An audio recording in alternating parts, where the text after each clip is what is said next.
ഓം നമഃശിവായ. മേടം രാശിയിൽ സ്ഥിതി ചെയ്യുന്ന നക്ഷത്രങ്ങളാണ് അശ്വതി, ഭരണി, കാർത്തിക ഒന്നാം പാദം എന്നീ നക്ഷത്രങ്ങൾ. മേടം, ഇടവം, മിഥുനം, കർക്കിടകം, ചിങ്ങം, കന്നി, തുലാം, വൃശ്ചികം എന്ന് എണ്ണി വരുമ്പോൾ വൃശ്ചികം എട്ടാമത് രാശിയാകുന്നു. എട്ടാമത് രാശി എന്നാൽ അഷ്ടമരാശി എന്നാണ്.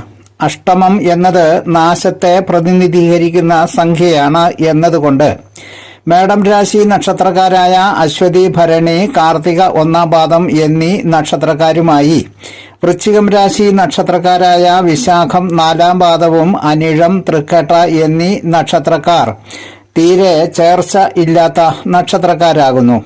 അതിനാൽ ഈ നക്ഷത്രങ്ങൾ തമ്മിലുള്ള വിവാഹം, കൂട്ടുകച്ചവടം തുടങ്ങിയ ദീർഘകാല ബന്ധങ്ങൾക്ക് ശ്രമിക്കാതിരിക്കുന്നതാണ് നല്ലത്. മോഹനൻ ജ്യോത്സ്യർ, ജ്യോതിഷ ആചാര്യ.